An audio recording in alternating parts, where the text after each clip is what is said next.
Our guest for episode 7 is Dr. Pat Holmberg. Pat is a strength and conditioning coach and a researcher who's currently doing some research in Queensland, Australia. We had a really nuanced conversation regarding athlete workloads, managing training volume in relation to sport demands, periodization schemes, speed development as it relates to the weight room, hamstring injuries, and more.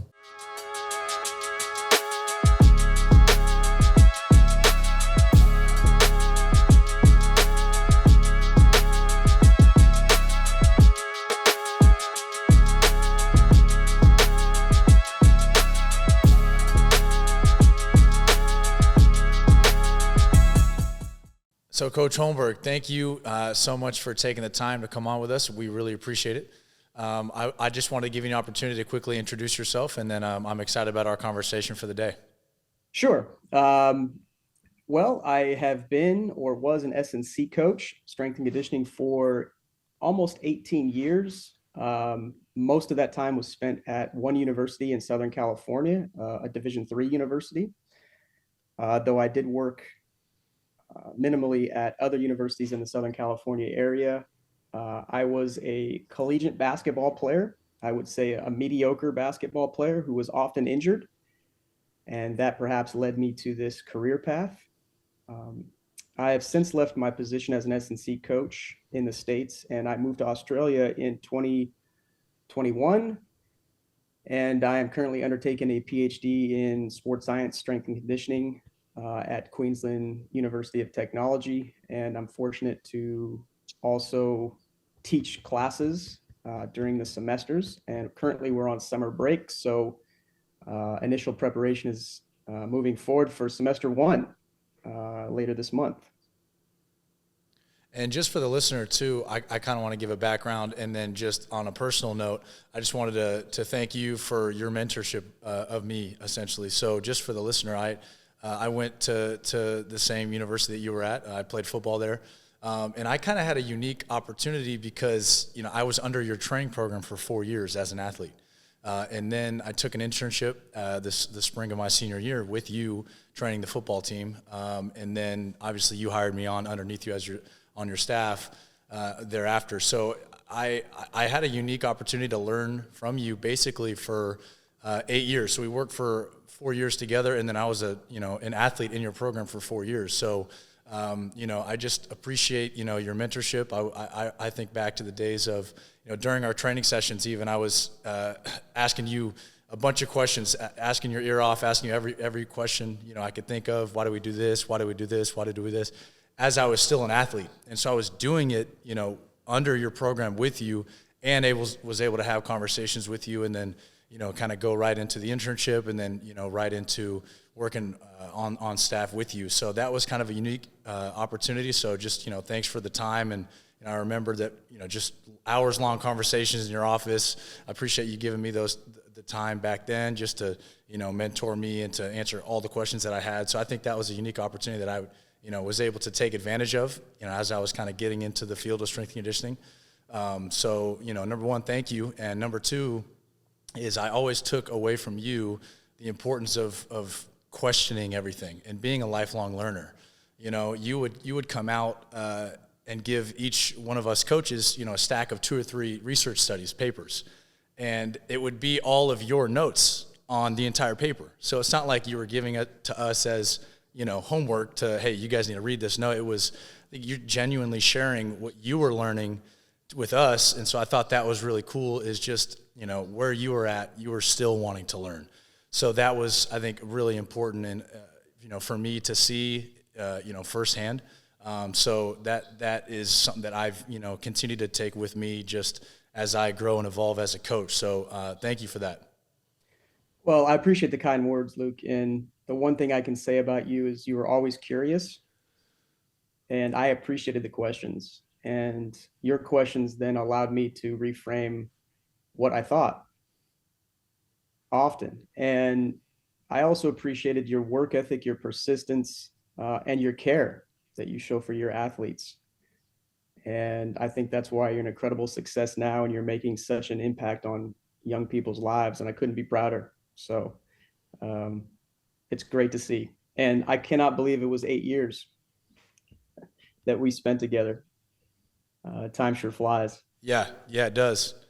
So just to, I think, get things started, just to get right into it, what are some things that you consider when you're writing a training program for a team? Yeah, that's an interesting question. I think foremost, I would consider how much time do I have with the athlete prior to a potential competition or start of the season. Two would be a needs analysis. So, in particular, what are the sporting demands? Two, I would say, what are the physical qualities that underpin success within that sport? So, what is our outcome variable or variables that we are looking to improve that will or have been associated with a high level of performance within that context? I think part of that needs analysis would be an injury history. We surely need to have an understanding of any prior injuries or current injuries or even potential discomforts so that we can either address or that we can change up our programming to suit. We also have to consider the training age of the individual. And within that training age, what are the level of technical proficiency or familiarity with the exercises that we want to program? And then I would say, following a needs analysis, we need to understand the sport-specific training demands of the person. And with AAU, with club environments and young people, they're playing so many games and competitions and practices over the course of a year. How does that then influence our programming? And that's very difficult to have an understanding of the workload that this athlete may be under. And then how do we adapt our programming to those circumstances? So I would say that those three aspects are what I consider most when writing a training program. And it's hard to do that for a team and a team environment, right? If you have 75 football players that you're trying to write a training program for, it's hard to do that. So how do you kind of manage that? And are you speaking more about the individualization of a program? Well, even, you mentioned previous history, current injury, discomfort, and things like that. It's hard to do that when you're responsible for a team of 75 guys at a Division III school when you're a staff of one or two.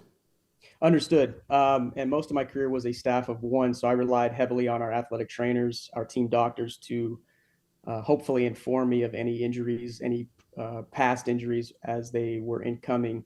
And what I noticed later in my time, or toward the end of my time at the university, was that we were seeing athletes with more and more catastrophic injuries prior to coming to college. And so it wouldn't be unusual for an athlete to have an ACL injury in the sport of basketball, volleyball, or women's soccer prior to coming.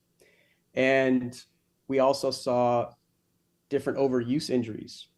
So in a sense, the first year of training in the training curriculum was geared toward improving movement, but also perhaps improving those physical capacities that would then reduce the potential for injury. And in many cases, in higher levels of collegiate sport, they'll redshirt certain players as part of their first year experience to shore those deficiencies so that they can reduce the chance for injury, which I would, in a sense, agree with often. So it was very difficult to do that. The other part of that is to understand the sport-specific training demands once you're in season, because at a smaller university, we may not have access to equipment or technology or even the human resources to understand or assess the workloads that these kids may be under. The other part you have in a small school environment, particularly a non-scholarship environment, may be that you don't have control over whether they train in an organized manner in the off season. There are certain rules against formal or organized training activities. And so let's say that you're a fall sport athlete and you don't see this athlete for 3 months in the summer, or potentially longer if they decided that the spring training was not something they wanted to participate in. And so now you have a 10 to 12 day training camp in which the loads or relative loads are going to be extremely high. And then they start to play contests. So if you have an underprepared athlete You don't understand the training demands that are going on during this training camp period or in-season period. And you start to then program strength training exercises. Are you potentially causing more harm than good? Possibly. And so those are some of the questions that I have at a small school level. And I would assume that these are potential problems even at larger schools, despite the access. Going back what you said a little bit in there was talking about how you started to notice more athletes coming in with catastrophic injuries. Do you think that is due to too much workload or underprepared from a training age standpoint? So are they doing too much of, say, one sport or one thing and not doing enough of these physical qualities, or do you think it's just too much overall? That's a really good question, Jared. I remember being a high school basketball player, and we did not have AAU or club at that time. We only had our high school season. We did have a summer league. But I can remember playing often, going to the park, going to the gym, playing pickup, working on my game for hours. But we didn't have the number of games over the course of a year. I also remember being a multi-sport athlete, being involved in track and field as well as basketball. And I do believe that improved my robustness. Now, when I got to university and my injuries started to occur, I believe it was because of the shortened preparation period. And let's take basketball as an example. Within that environment, you might have 6.5 weeks once you arrive on campus in the fall to prepare for the basketball season. The other part is once you are allowed to practice officially, you have 5 weeks or 6 weeks in which you don't play a contest. So here we have 6.5 weeks of preparation in a strength and conditioning setting. You might be playing some pickup during that time. And then you have 5 or so weeks in sport specific practice. And then the exposure to strength training is reduced. Now, if you're a basketball coach, you're very overzealous during that first part. You say, oh, we don't have to play a game for 5 weeks. So what naturally occurs? The workload in the sport goes high. And what we noticed as we started to track injury rates within basketball and specifically was that we were seeing the knee injuries or the non-contact injuries about 28 to 35 days post that spike in workload or that start to official practice. So right around the first game, and if they were also traveling, that added stress, but right around that first contest is where we were seeing those injuries. And we could track 5 or 6 of them during about a 5-year period. And so I don't know if it's high workloads, too much workload. I think it's more how we progress the workload. Do we progress it in a systematic way to then have a higher ceiling for work? And then how do we manipulate training frequency as well as volume load throughout a week and throughout perhaps a block of training or sport specific practice, understanding that the games or the contests are going to be the highest workload and or intensity that the athlete is confronted with. So again, how do we manipulate these variables throughout these time periods? And I don't know if we're very smart yet or intuitively progressive with how we might do that within the season. And that kind of goes back to your point about, if you don't have an athlete in a small school setting for a long period of time, they don't have the work capacity to handle those loads anyway. So, and you said, hey, when we get them in the weight room during that time, you don't even necessarily know what you might want to do with them, if anything, because they can't handle more workload as it is. So that, increases their spike in workload. So, well, let me ask you this. What if you do have an athlete for an entire offseason? How would that change what you do with them, come training camp? That's a great question. How long is my off season? If it's a typical 8 months? Yeah, take football, for example. You got 8 months. Well, football is a bit different because I see less sport-specific training within the game of football, whereas a basketball or soccer, volleyball, they seem to be much more engaged in playing their sport and practicing their skill. Whereas in certain positions within football, there may be less so-called skill work. So you have an incredible opportunity in football to improve physical capacities. And part of that is to improve their work capacity. Now, what I do see a shortcoming with football is how do we improve their capacity to tolerate collisions? And that's something that I'm seeing in Australia with rugby league, even Australian rules football, is how they progressively and systematically increase their tolerance for collisions. Now, if we take that aside and just improving work capacity or physical capacities over an 8-month period, we would likely begin with an introductory block of training, so a return to fitness block in which training parameters are increased incrementally over, let's say, a 2 to 3 week period. Then we might work toward improving work capacity, muscle cross-sectional area in a strength endurance phase for, let's say, a 4 to 5 week period. Now, you also have to take into consideration certain times of non-training, so spring break, for instance. And then how do we plan around that week of non-training? Does that week then become a deload or a tapering period? Then we also have to factor in spring practice. So how do we then complement what we're doing in the weight room so that they're able to express these physical capacities within a practice environment? And every football coach that I've spoken to suggests that spring practice is very important. I'm going to ask you, Luke, is it that important? Yeah, as a player, you don't think of it as being that important. But, to the coach, every single practice is, really important. So I would say it's less important than training camp in August for sure. Absolutely. And so with that in mind, do we then emphasize performance a bit less within this spring practice environment? So that allows us to then say, can we increase the volume load of training, or at least perhaps after that strength endurance phase, can we increase the intensity of training to improve strength qualities? Then once we get into the summer, and fortunately in Division III, a positive is that there's no training activities allowed within the sport. So training, in a sense, becomes the main activity. So within that interrupted or uninterrupted training period of the summer, you might have 12 to 13 weeks in which you can improve athletes' physical capacities.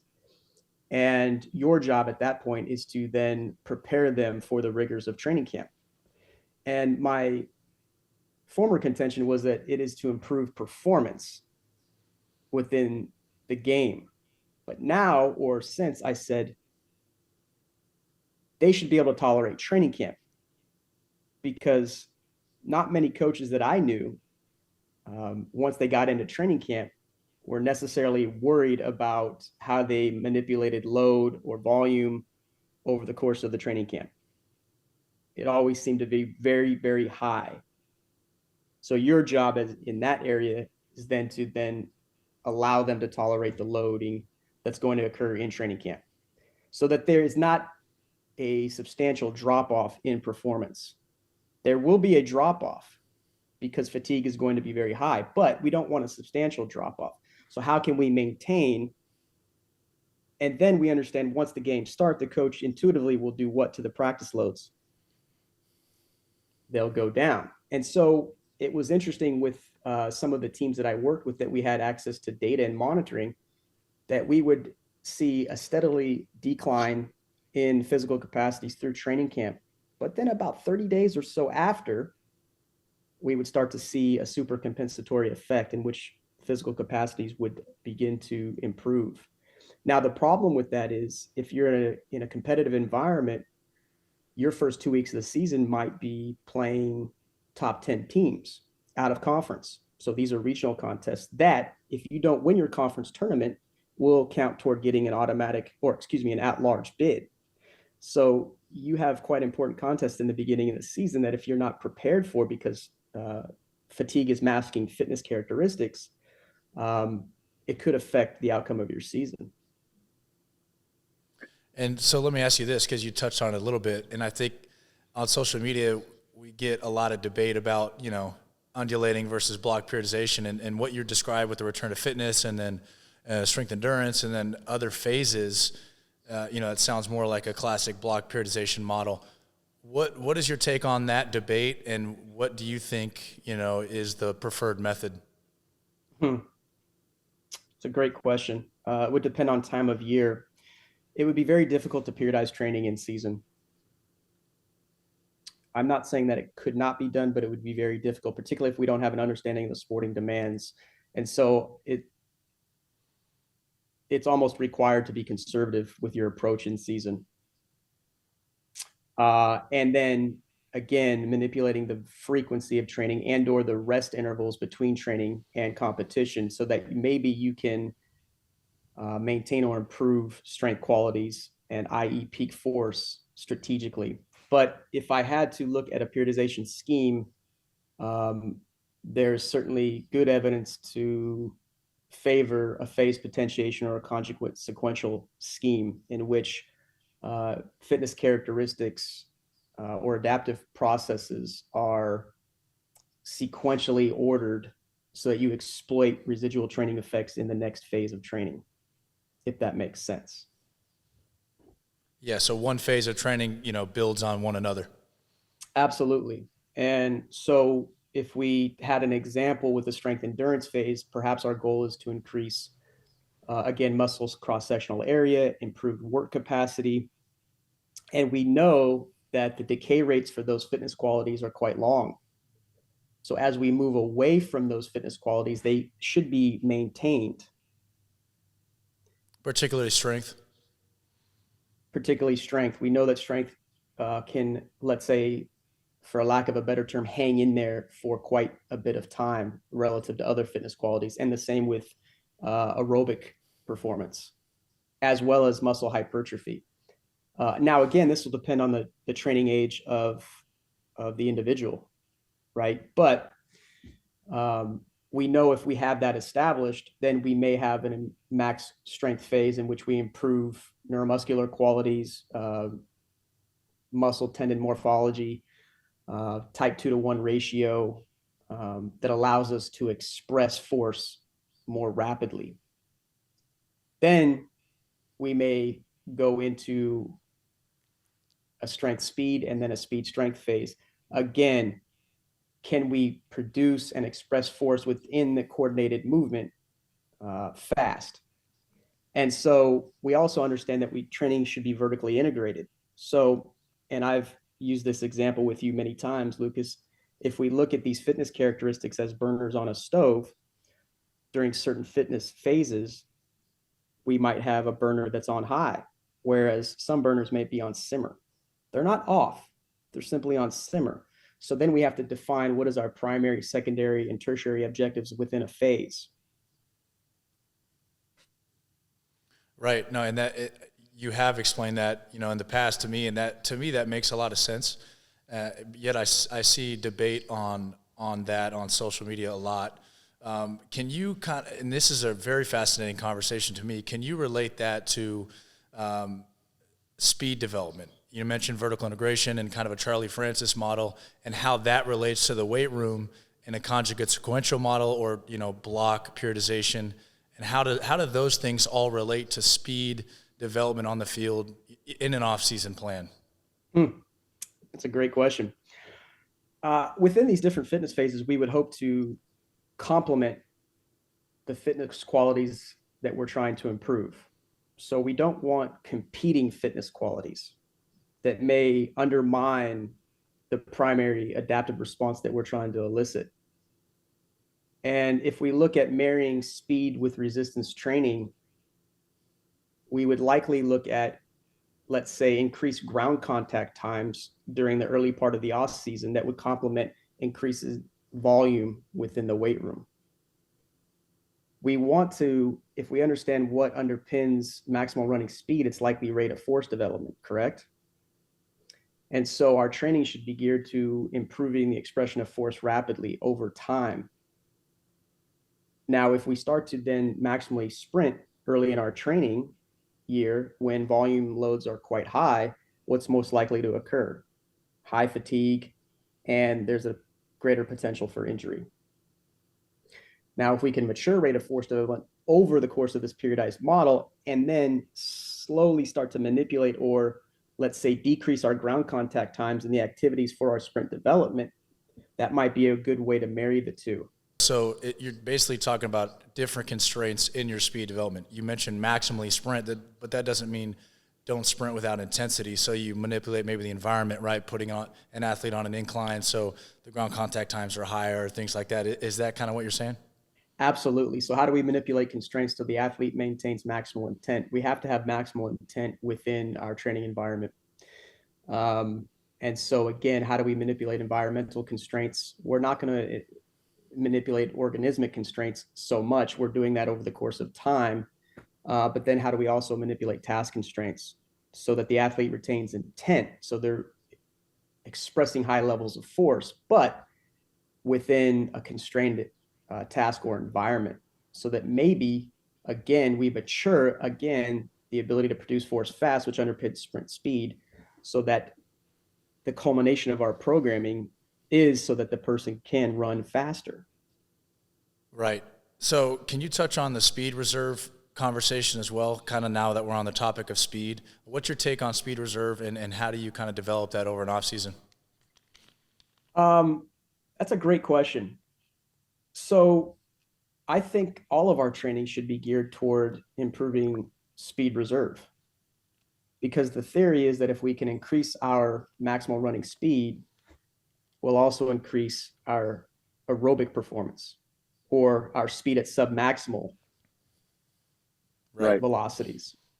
Correct? So if we understand that there's a good relationship between the two, we can actually raise aerobic performance by increasing our maximal running speed. And so should our training then be geared toward improving that speed reserve?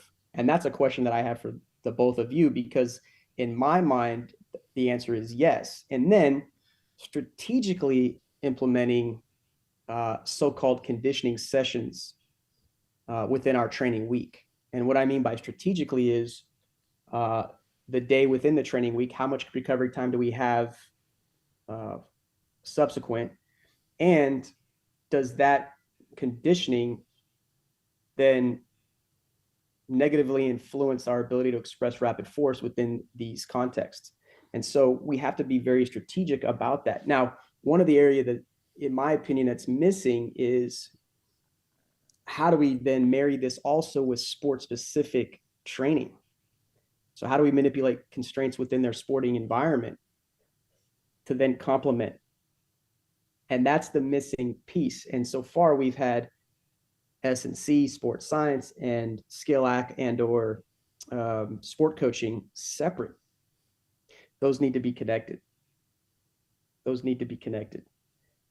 So again, how do we have complementary aspects of training to influence the expression of a skilled movement? Which is hard to do in the private sector, for sure. And in the team setting, you just have to have a great relationship with a sport coach. Yes, you do. And you have to be willing to compromise. You have to be willing to compromise, and you have to be willing to put ego aside to say, what is the best for the athlete? What is the best training methodology for the athlete at that time? Yeah, I mean, I think in my experience, the biggest thing is communication. And I think a lot of people lack that. I don't know if it's an ego-driven thing. I don't know if it's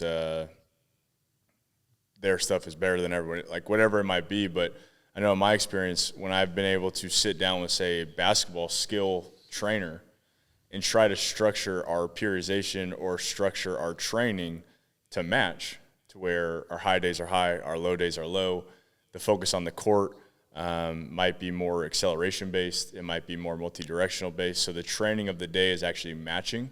We're not competing against each other. And so I know early on when I was doing that with some basketball players was that their stress level was just through the roof 24/7, because they would come to me and lift. I think we kind of touched on this earlier, but they come to a strength coach to lift. They go to a skill coach who kills them. Then they go to practice, which their coach, like you were saying, maybe it's a high intensity practice because they got a big tournament coming up, and then they go and play in a bunch of tournaments. But if you could just communicate and try to come across as, one, educational, but then two, the human being in front of you is the most important thing. And that's what I'm not coming from my methods are better than yours or anything. I'm just saying I think this human, and this is what the research is saying, how do we allow them to express themselves when they need to at the biggest points of competition or whatever that might be. And I think that one comes down to communication and being able to have those communication skills with other professionals in these different fields. I absolutely agree, Jared. Communication is key, and how you communicate. And do you speak the same common language? And do you have the same overarching vision and or mission or goal within that athlete? And those are things that need to be discussed early on. And if you have the best interest of the student athlete or athlete in mind, and both parties agree, then our methods can differentiate. That's fine. Then it becomes a problem-solving endeavor. And we simply have to communicate to solve the problem. When we're not on the same page, or we're in different chapters or different books, it becomes very difficult. And who's the one that suffers? The athlete. The athlete.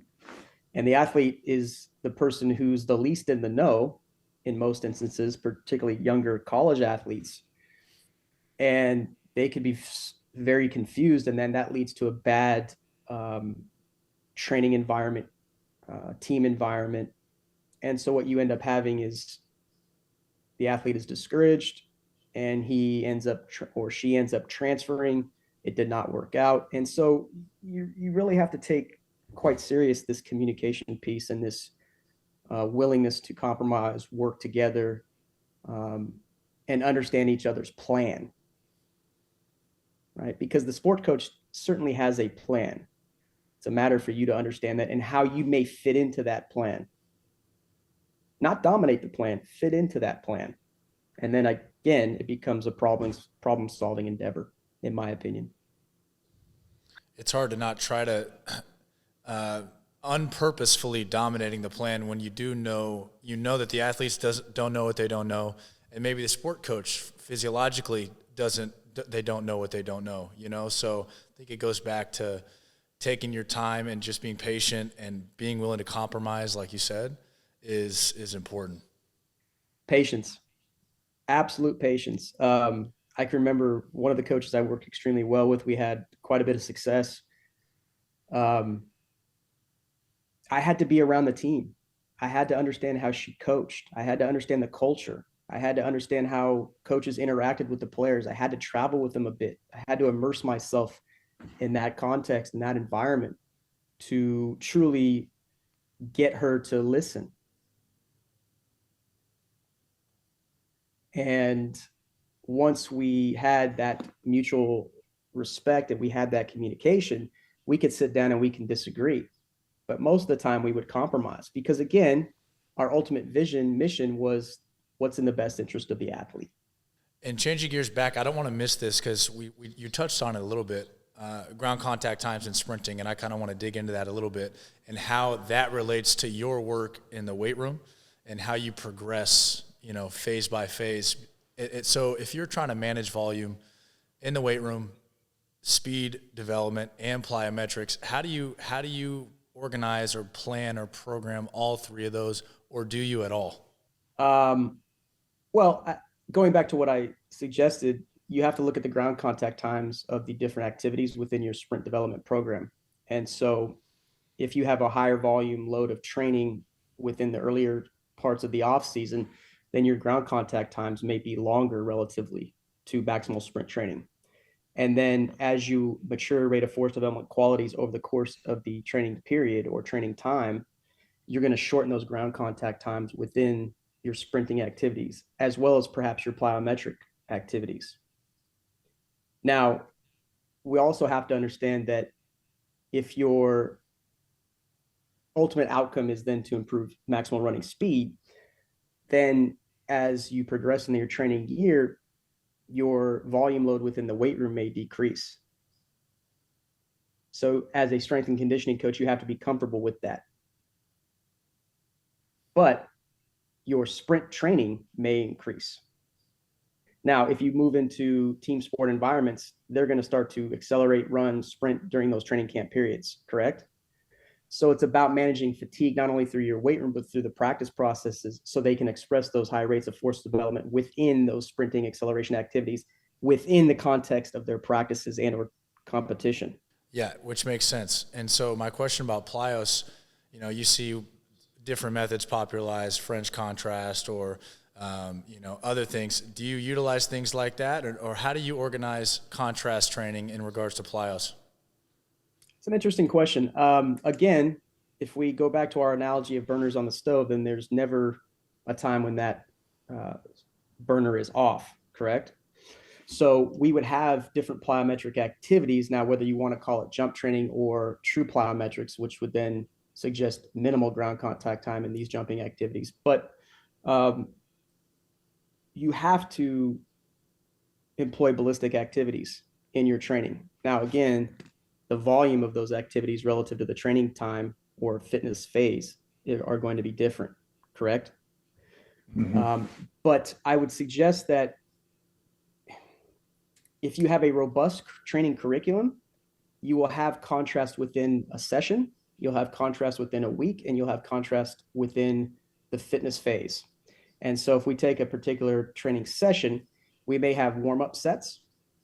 And let's take a back squat, for example. We might go 50, 60, 70, and then whatever our working sets relative to our 1RM may be. Well, are we moving that load ballistically or with ballistic intent through the warm-up sets? Hopefully. We get to our working sets. Are we moving that load with ballistic intent? Hopefully. And then we might employ drop sets. And that may be a substantial difference between our working set in terms of relative intensity and those drop sets.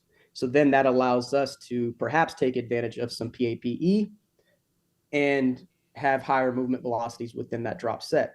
We can also do it within a session where we may have a heavier back squat and then move to a lighter ballistic lift. That would then be a contrast, correct? Now, within a training week, we may have our heavier or high load days in the beginning of the week, and then we may have a load reduction toward the end of the week. And depending on the fitness phase, that could be anywhere from 10 to 20%. So we are, in a sense, targeting aspects of the load velocity curve.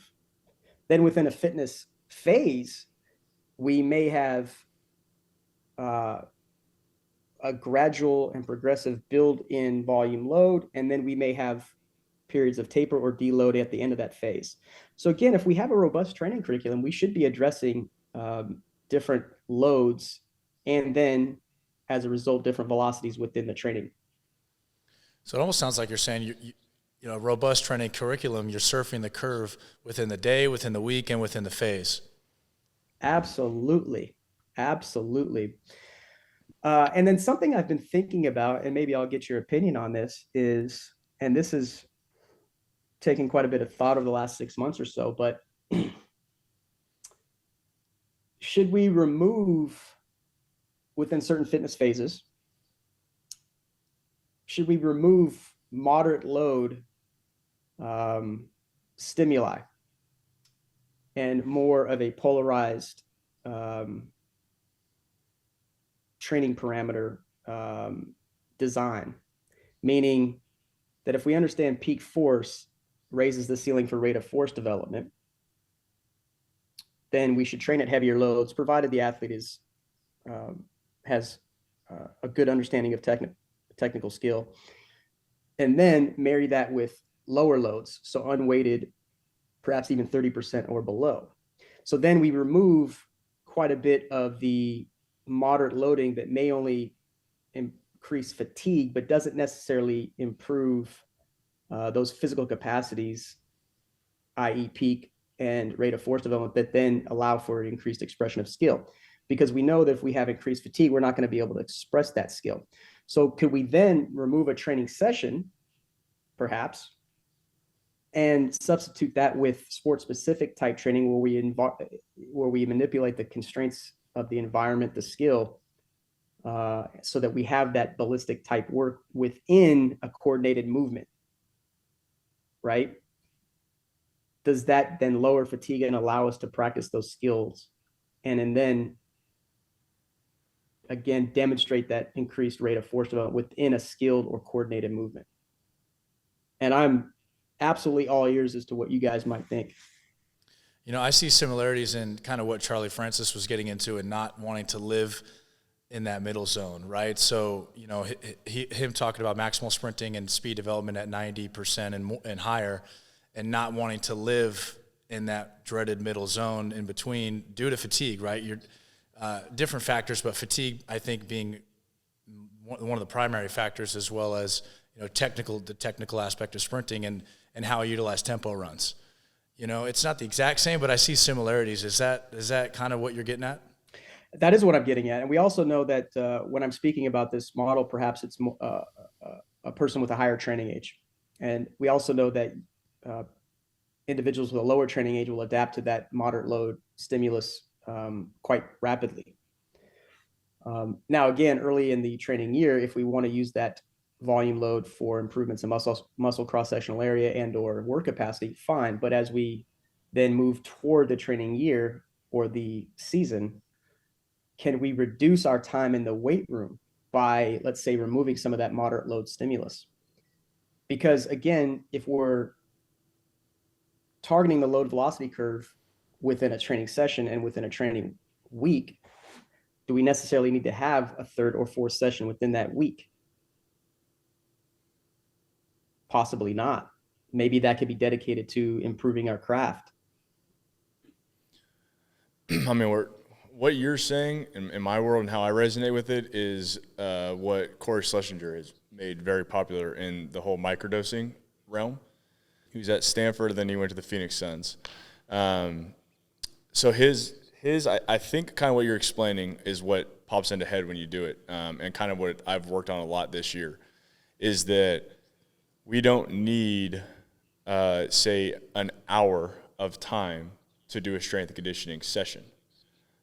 We could use 20 minutes, and that could be after a game.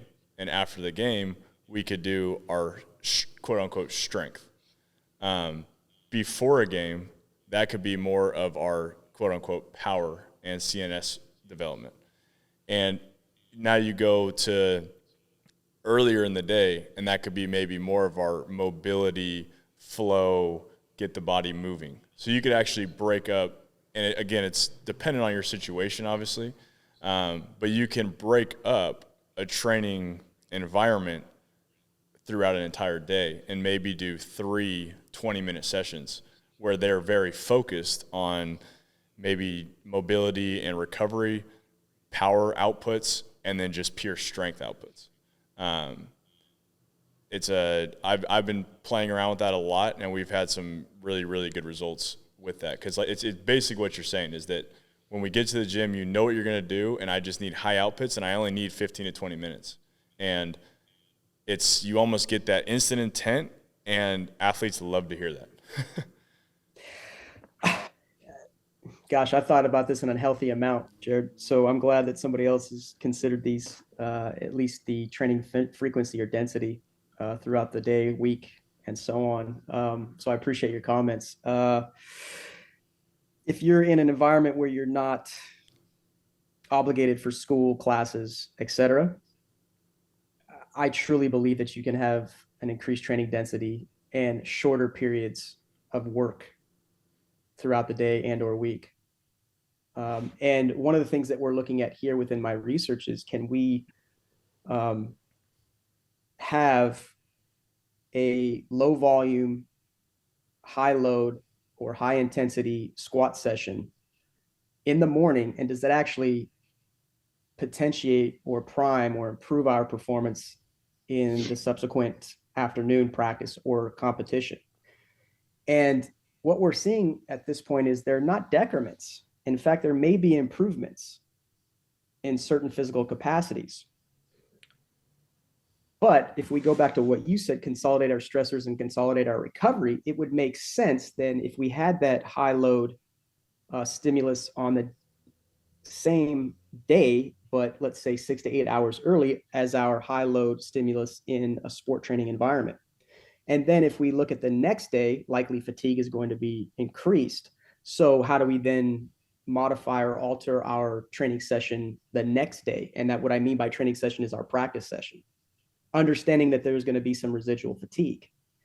What I found most with our coaches is that they did not want to be in the weight room on game day. They thought that that would fatigue them. So then what they would do is have the weight session either the day before a contest or the day after. And my thought was the residual fatigue, again, is going to diminish the expression of that skilled movement. So again, can we consolidate those stressors? Can we consolidate that recovery? And I think it was Daniel Beauvais from the Pelicans who originated that term. And that term stuck with me in terms of how do we plan or program throughout the week. And what you're saying is then, can we have a, let's say, lighter load stimulus in the morning, have our contest, and then perhaps the next day, right after, then do we have a high load stimulus? Fantastic. It would then just depend on what does our training look like the next 2 days, because we may see some residual fatigue up to 48 hours, possibly 72, but hopefully not. And then I started to look at this within a sprint training environment. So can we then, understanding that we have good data suggest that after a sprinting session, 24 hours, we're going to see residual fatigue that decreases the expression of physical capacities. But what we see 2 hours after that training session is recovery or restoration. And what we don't know right now is that 6 to 8 hour window. What is occurring? Do they continue to supercompensate? That would be interesting. But we know at 24, 48 hours, we start to see a downward turn. And so instead of having our sprint training the day before a contest, why not the day of? Instead of having our sprint training the day after or 2 days after, why not have it the day of? And that's kind of what you were saying as far as like microdosing, and how you can kind of manage that based on the competition. But there are other factors because the training age of the athlete is going to determine how they respond to the training and the level of fatigue and residual fatigue. So it's hard to just say generally. It's hard to have kind of a general conversation because the training age determines how they respond to the stimulus you're providing the athlete. Absolutely. And here's an example from a volleyball environment. And let's say that we're in training camp so that we don't have any classroom obligations. Instead of having 2-3 hour practices on a given day, might we have multiple 1 hour sessions spaced out? Because I would always ask the coach, after 1 hour, do they jump higher or lower? Likely lower. So now we're practicing jumping at reduced heights, right? Now, is it important to have some fatigue within training because they might have that fatigue within a contest? Absolutely. But does that necessarily need to occur on a daily basis? No. Do we get more out of our training day if we have a greater training frequency and or density throughout that day? Possibly. And then let's say the next day, we might reduce that workload by only having one session.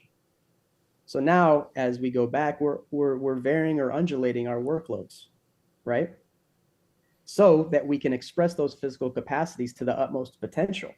And this is basically in the context of an in-season program. This isn't necessarily an off-season program, right? This is more during training camp and during in-season, right? Because you may not need to do that during an off-season, or would you? Well, if we're in a basketball standpoint, maybe we do. Maybe there's different aspects of the skill that we need to work on. Maybe there is improvements in muscular strength. Maybe there are improvements in shooting skill. Maybe there are improvements in so-called conditioning. Maybe we need to also play, right? So how do we balance all these different activities? So we may take that logic and that reasoning and use it during an off-season period, let's say for a basketball sport. Yeah, I mean, the way I look at it, it's harder when you drop to youth, high school, because of the school. But if you look at a summer, and this is what I've been thinking about a little bit lately, I'm in the professional world, so it's easier. You look at these guys, your job is to train and to perform. So I could have you train at 10 a.m., at 4 p.m., or whatever your schedule is. And I could have you come in at 10 and, like you were saying, do 5 sets of 5 heavy squats. And that's all we're doing for that session. 15 minutes, whatever, and then we go later on do something else, right? What I've been looking at lately is a summer for a high school or college kid that's here, right? And I think what Pat is saying is there something to them coming in at different times in the day, and they know that those specific times they're working on said specific thing, whatever that might be, whether it's speed, whether it's strength, whatever that might be. Because where I've looked at it is in the college or high school realm, skill development in their sport is still important. So are they actually developing skill from a strength standpoint or a sport standpoint when fatigue is always so high?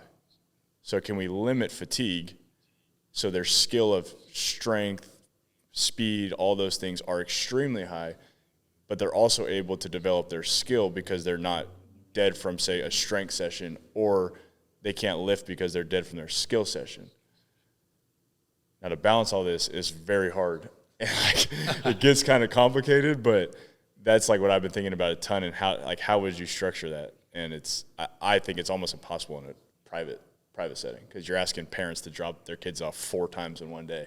And it's kind of just not optimal. But the question is there something there that could be worked out? I don't know. Or is it that the kids train 7 times a week versus just twice a week? I don't know. Those are things that I think about too all the time.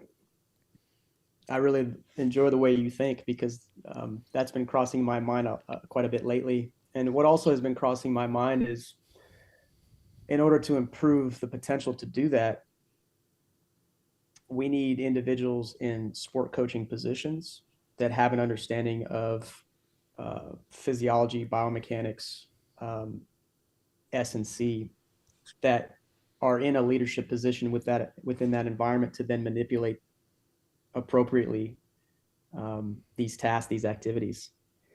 And right now what I see is we're here and you're over there. And it's going to start with educational programs and making coaching a more esteemed degree. Now, what I see in Australia, coaching skill acquisition, there are PhDs in these areas, and they're extremely knowledgeable about skill improvement. But they also have a background within S&C sports science and some of these physiological principles.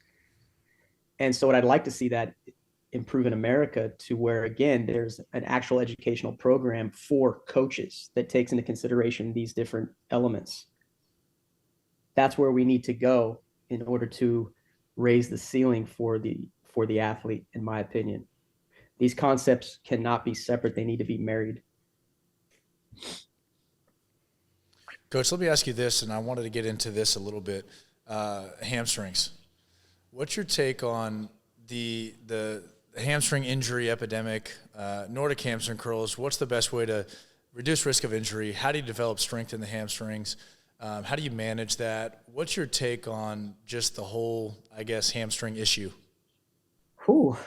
I guess number one, is it truly an epidemic?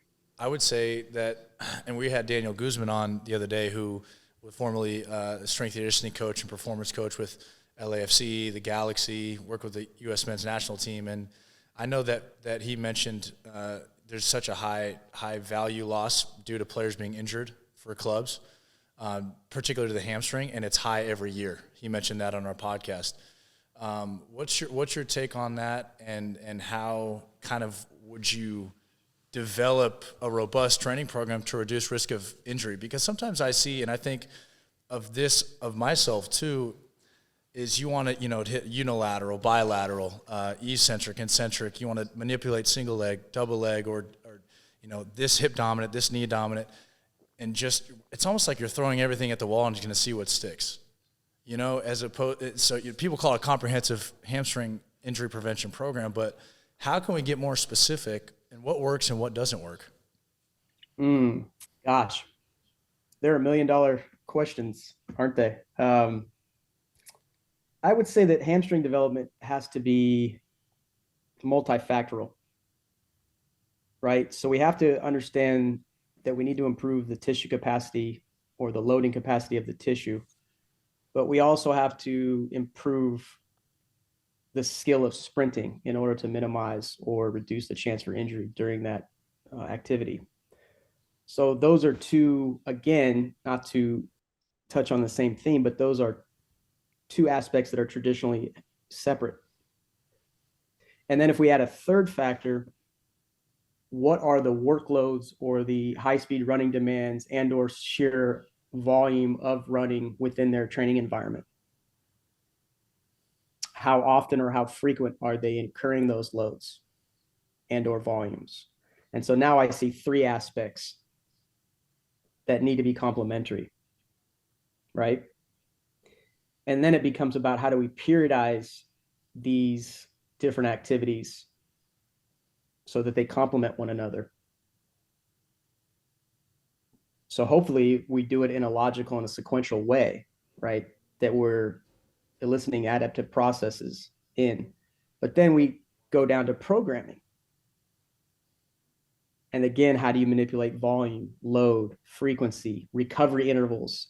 And I would say that one mistake that we tend to make is not understanding the time to recovery or underemphasizing the muscle damage and or fatigue that occurs with some of these training modalities for the hamstring.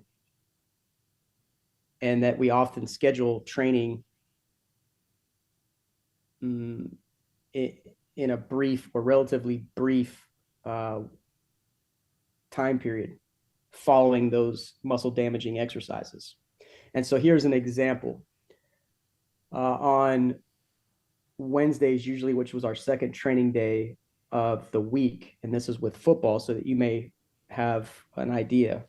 But we would use Nordic hamstrings, and I wasn't savvy in programming the volumes of those Nordic hamstrings. So we would have a 3x5 or even a 3x6 with athletes that had, I would say, underdeveloped hamstrings. And on a Friday, then what would we do in the morning? We might have a change of direction session. And so what I noticed was that athletes were giving me the old stretching the hamstrings in between repetitions, or they had that look on their face where the hamstring wasn't feeling great. So I underestimated the muscle damage response with those exercises. Now, to suggest that that is a bad exercise is wrong. Again, it's the timing of the exercise relative to other training activities, understanding that there is a muscle damage response and fatigue that will inhibit, again, the expression of that coordinated movement and or increase the injury potential during that subsequent movement. So how do we take advantage of rest times when we program?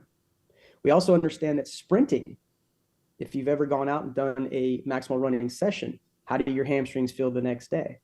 Sore, because sprinting is the fastest thing you can do and the fastest neuromuscular exercise for the hamstring. Right, so you're sore. So again, how do we manipulate these training parameters? And this is a programming consideration. So this is the micromanagement aspect, whereas the periodization is the macro management, it's the blueprint, right? But then again, I want to come back because I think it's important. It has to be multifactorial. Yes, we want to increase the load capacity of the tissue. Yes, we want to improve the skill of sprinting, but we also have to understand the training demands that are happening within sporting environment. And we have to be able to manage that in addition to the other two aspects to really reduce the hamstring injury occurrence or potential for injury. So let me take your example of the Nordics on Wednesdays. would you just take them out, right? If you have a change of direction session on a Friday morning, you have a speed session and a lower body session on a Monday, are you taking those out on a Wednesday, or what are you doing on Monday, Friday, as far as in the weight room, as far as programming? Yeah, it's a good question. It might be as simple as, let's say on a Friday, that we perform these Nordics after our sprint session, after our last activity of the day, knowing that we have approximately 72 hours, perhaps 84 hours before our next training session. And so is that enough time to dissipate that muscle damage? Likely. So again, how do you strategically manipulate? I know in some EPL clubs, English Premier Leagues, they will program Nordics at very low volumes. So 3x2, 2x3 post game. And that seems to work quite well. The other exercise that we used to perform quite a bit was RDLs, or Romanian deadlifts, which I think is a fantastic exercise for the hamstring musculature. But again, those were on what day? Typically Friday. Right. So we didn't have to train until Monday night. So what are some other exercises you like? Sprinting. I like sprinting. I like some preparatory movements during our sprint session. So we might call them high leg kicks, rapid toy soldiers, straight leg kicks, there are numerous names. I think that prepares the hamstring musculature. And if you're doing that early on within your training program, i.e. during your acceleration phases, you might be exposing the hamstrings to increased eccentric forces and the rate of eccentric forces prior to sprinting. So that may help improve or decrease the chance for injury in later training phases when you move to max velocity. I think there's some interesting notions about isometric hamstring exercises. And part of me thinks that, yes, that could be quite effective and provide some overload in relatively untrained populations. But once you get to a higher training age, is it enough of an overload to improve the robustness of the hamstring? Or do we simply have less injury occurrence because we're using isometric modalities because there's not as much fatigue and or residual soreness? From other exercises? From that isometric hamstring exercise. So are we necessarily improving the load capacity or tissue tolerance of the hamstrings by using isometric hamstring exercises with persons of higher training ages? I'm not sure. I have my doubts. But people seem to say, well, it decreases the injury rate in the hamstrings. Does it? Or is it just because we're not residually fatigued and or have residual muscle damage after those training sessions that we see a lower injury incidence, right? So some things that I think about. But I would say that if I had to pick a modality to improve hamstring robustness, it would be to sprint, but also understanding that the culmination of our training should be then to sprint maximally, which means it doesn't necessarily occur early in our training program. Right, which means you have to choose strategically other exercises to build to that so they have the capacity to withstand the max velocity sprint work that you may be, prescribing. Absolutely. Well said. Well said. So let me change gears a little bit. We've been doing this at the end of each podcast. We kind of call it our lightning round. It's basically an agree disagree segment. So I'll give you a sentence, relatively controversial, and may or may not be, and you have to agree, disagree. You can go into it for 5 minutes. You can go it for not at all. You can say agree, disagree, whatever, however deep you want to get into it. Okay. Statement number 1. There's a point when an athlete is strong enough, quote unquote strong enough, and it may be sooner than we think. Agree, disagree. Okay, so I think it's important to define terms. So if we define strength as the expression of force, so force output, magnitude, rate, direction, can we ever get to a point in our training where we don't need to produce as much force and or produce it rapidly? I would say no. So then it begs the question, are we ever strong enough? And I would say no, within the definition of strength that I provided. Now, the notion that a double body weight squat is sufficient, I'm not sure. I haven't seen data, but I do know that Cormy in 2010, 11, I believe her doctoral work showed quite plainly that if you improve peak force, you're going to adapt to ballistic type training to a greater magnitude. So yeah, this is another controversial topic on social media.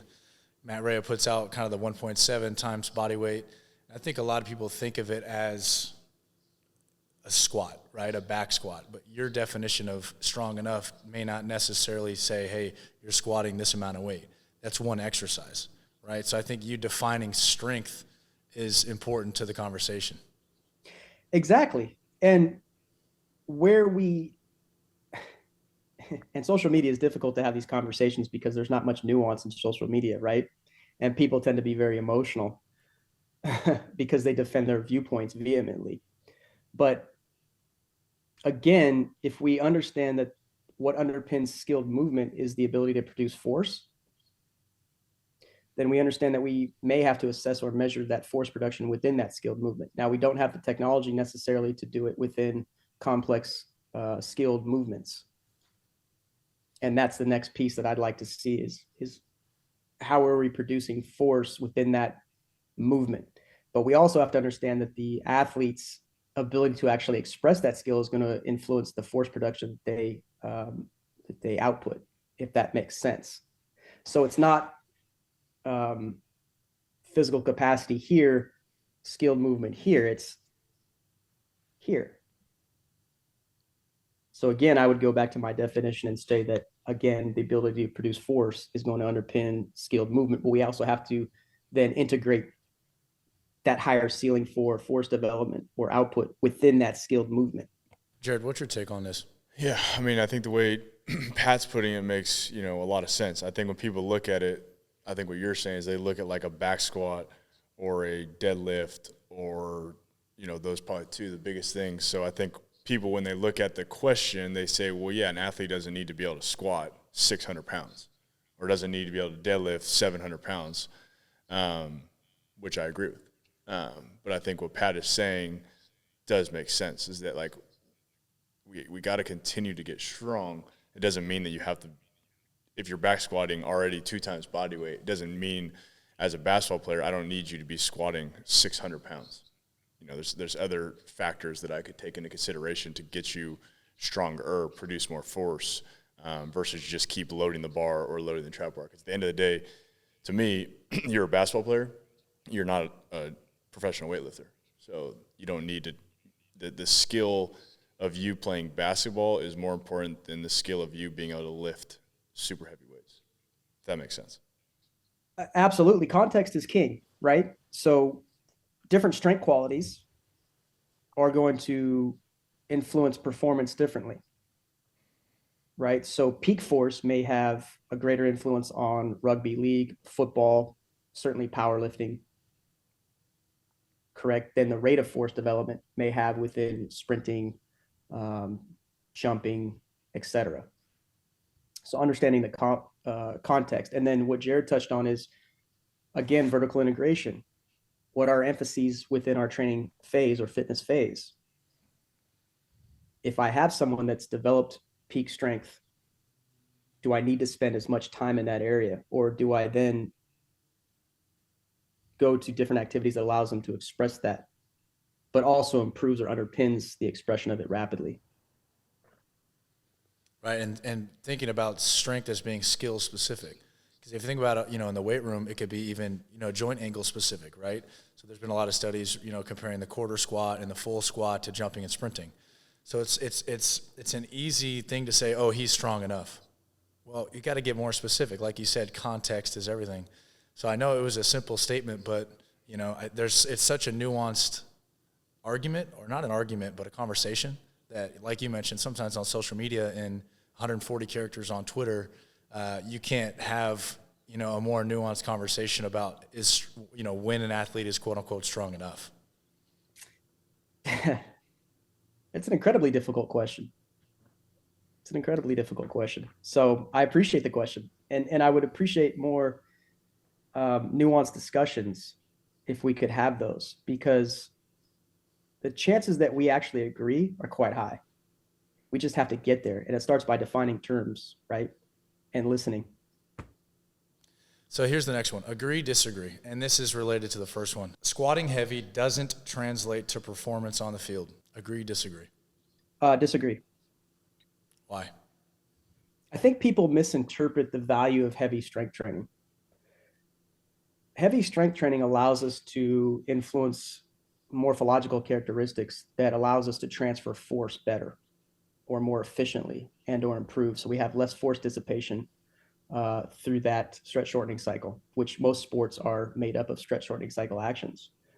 So if heavy strength training allows us to transfer that force more efficiently and in a safer manner, then it will transfer to the expression of skilled movement within that context for the most part. I hear this conversation a lot in the track and field community, right, with maximal sprinting. There's a lot of people that say you don't need a squat, or here's so-and-so who's never stepped a foot in the weight room but runs, under 10 seconds in a 100-meter sprint.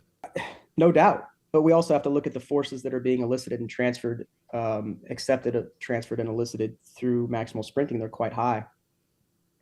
And so if we look at, again, heavy strength training as a preparatory activity, then we can see the value in that. So I agree with their argument, but I also agree with my statement, right? And also we understand heavy strength training reduces neural inhibition so that we can express force more rapidly. We can accept force more rapidly. So there's some value within heavy strength training too, if that makes sense. Again, it depends on the frequency, the volume load, the time of year, the athlete, etc. Right. It's not so black and white. Nothing is. I think the two things that you're saying is the question you said was squat.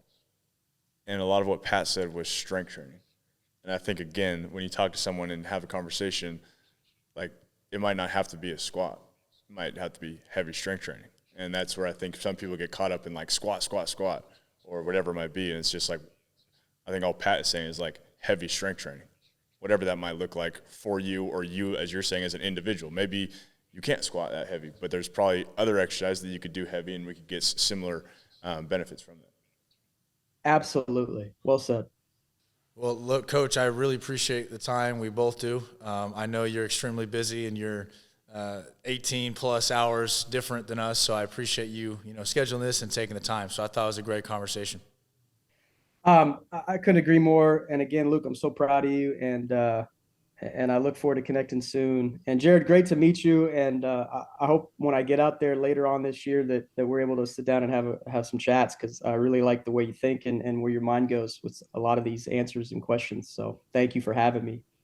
Appreciate you, Pat. Yeah, definitely look forward to meeting you when you get out here in the States.